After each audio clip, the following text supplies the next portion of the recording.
దేశంలో కొంతమంది నాయకులుంటారు. వాళ్లు మాటలు చెప్పరు, నేరుగా చేతుల్లో చూపిస్తారు. అలాంటి వారిలో ముందు వరుసలో ఉంటారు అస్సాం ముఖ్యమంత్రి హిమంత్ బిశ్వ శర్మ. మదర్సాలపై ఆయన చేసిన సంచలన వ్యాఖ్యలు, ఉగ్రవాదాన్ని సోషల్ మీడియాలో సమర్థించిన వాళ్లపై ఆయన తీసుకున్న యాక్షన్ చూస్తే ఒక సీఎం తలుచుకుంటే దేశ భద్రత విషయంలో ఎంత కఠినంగా ఉండగలరో అర్థమవుతుంది. బీహార్ పర్యటనలో ఉన్న హిమంత్ గారిని మీడియా ప్రశ్నించగా ఆయన సింహగర్జన చేశారు. కేవలం బీహార్లోనే కాదు, దేశవ్యాప్తంగా అన్ని మదర్సాలను మూసివేయాలి. మన దేశానికి ముల్లాల అవసరం లేదు. మనకు కావాల్సింది డాక్టర్లు, ఇంజనీర్లు, సైంటిస్టులు, సైనికులు, అంతేకాని ఉగ్రవాదాన్ని బోధించే మత పెద్దను కాదు అని ఆయన స్పష్టం చేశారు. बिहार में नहीं, पूरा देश में मदरसा बंद होना चाहिए.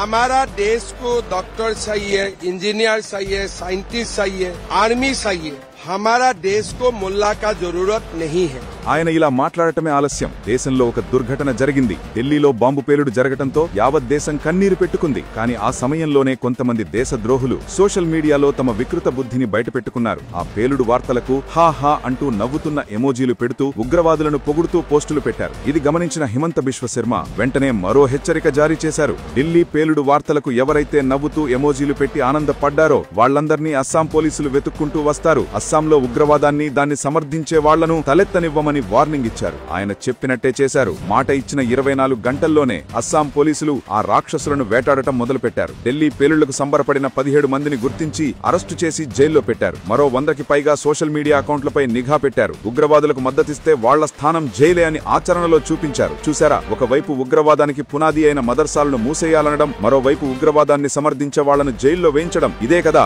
అసలైన నాయకుడి లక్షణం. ఇప్పుడు అసలు ప్రశ్న ఏంటంటే, మన తెలుగు రాష్ట్రాల నాయకులు, పోలీసులు కూడా ఇలాంటి ఉగ్రవాద మద్దతుదారులపై చర్యలు తీసుకుంటారా? హిమంత బిశ్వ శర్మ గారి ఈ యాక్షన్ పైన మరియు మన రాష్ట్రాల్లో కూడా ఇలాంటి కఠిన వైఖరి అవసరమా అనే దానిపైన మీ అభిప్రాయం ఏంటో కింద కామెంట్స్ లో చెప్పండి. ఈ వీడియోను ప్రతి భారతీయుడికి షేర్ చేయండి. జై హింద్.